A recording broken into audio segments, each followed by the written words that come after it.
नमस्कार दोस्तों। आज की कहानी बहुत ही सुंदर है और ये कहानी बांके बिहारी जी के चमत्कार की एक सच्ची घटना पर आधारित है। एक लड़की थी जो श्री कृष्ण जी की अनन्य भक्त थी। बचपन से ही कृष्ण भगवान का भजन करती थी, भक्ति करती थी और भक्ति करते करते वह बड़ी हो गई। भगवान की कृपा से उसका विवाह श्रीधाम वृंदावन में किसी अच्छे घर में हो गया। विवाह होकर पहली बार वह वृंदावन आई, पर नई दुल्हन होने की वजह से वह कहीं जा न सकी और मायके चली गई। और वह दिन भी आया जब उसका पति उसे लेने उसके मायके आया। अपने पति के साथ फिर वह वृंदावन पहुंच गई। पहुंचते पहुंचते उसे शाम हो गई।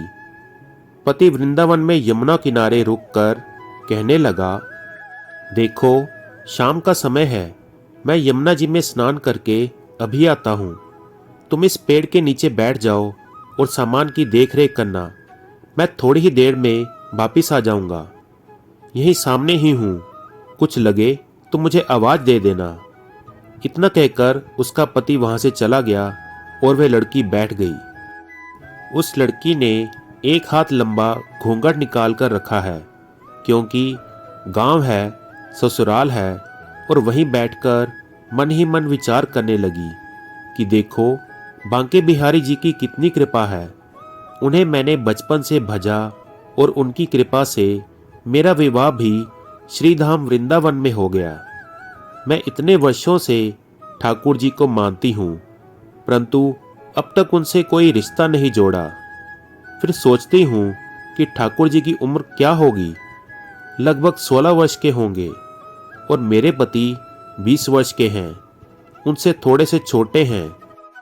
इसलिए मेरे पति के छोटे भाई की तरह हो और मेरे देवर की तरह, तो आज से ठाकुर जी मेरे देवर ही हुए।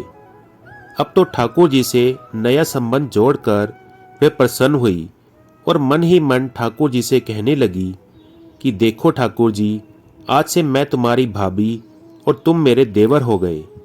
अब वे समय कब आएगा जब तुम मुझे भाभी भाभी कहकर पुकारोगे। वे इतना सोच ही रही थी कि तभी एक 10 से 15 वर्ष का बालक आया और उस लड़की से बोला, भाभी, ओ भाभी। लड़की अचानक अपने भाव से बाहर आई और सोचने लगी कि वृंदावन में मैं तो नहीं आई हूं, ये भाभी कहकर कौन बुला रहा है।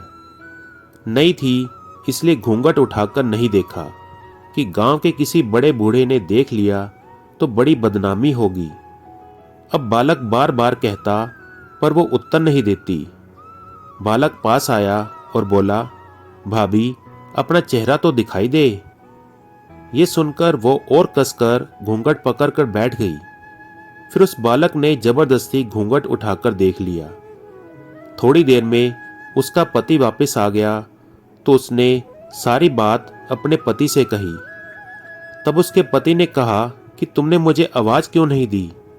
तो वो बोली कि वह तो इतने में भाग ही गया था, बस मैंने उसका चेहरा देखा था। तो पति बोला कि चिंता मत कर, वृंदावन बहुत बड़ा थोड़े ही है। कभी किसी गली में लड़का मिल गया तो हड्डी पसली एक कर दूंगा। फिर कभी ऐसा नहीं कर सकेगा। तुम्हें कहीं दिखे तो मुझे जरूर बताना। फिर कुछ दिन बाद उसकी सास ने अपने बेटे से कहा कि बेटा देख, तेरा विवाह हो गया है और बहू मायके से भी आ गई है। तुम दोनों बांके बिहारी जी के दर्शन के लिए अभी तक नहीं गए हो। कल जाकर बहू को दर्शन कराकर ले आना। अगले दिन दोनों पति पत्नी ठाकुर जी के दर्शन के लिए मंदिर जाते हैं। मंदिर में बहुत भीड़ थी। लड़का कहने लगा कि तुम स्त्रियों के साथ आगे जाकर दर्शन करो, मैं अभी आता हूँ। अब वे आगे गई पर घूंघट नहीं उठाती। उसे डर लगता था कि कोई बड़ा बूढ़ा देखेगा तो कहेगा कि नई बहू घूंघट के बिना घूम रही है। बहुत देर हो गई तो पीछे से पति ने आकर कहा कि अरे बावली, बिहारी जी सामने हैं, घूंघट काहे न खोले। घूंघट नहीं खोलेगी तो दर्शन कैसे करेगी। अब उसने अपना घूंघट उठाया और जो बांके बिहारी जी को देखा तो बांके बिहारी जी की जगह वही बालक मुस्कुराता हुआ दिखा तो एकदम से चिल्लाने लगी, जल्दी आओ, जल्दी आओ। उसके चिल्लाने की आवाज सुनकर पति पीछे से भागा भागा आया और पूछा कि क्या हुआ। उस दिन जो मुझे भाभी भाभी कहकर भागा था वह मिल गया। कहाँ कहाँ है वह? अभी उसे देखता हूं। ठाकुर जी की तरफ इशारा करके वह बोली कि यह रहा, आपके सामने ही तो है।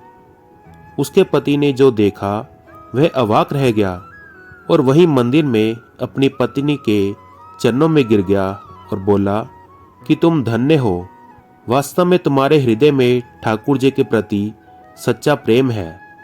मैं इतने वर्षों से वृंदावन में हूं, मुझे आज तक उनके दर्शन नहीं हुए और तेरा भाव इतना है कि बिहारी जी ने तुझे दर्शन दे दिया। बोलो श्री बांके बिहारी जी की जय। तो कैसी लगी आपको ये कहानी?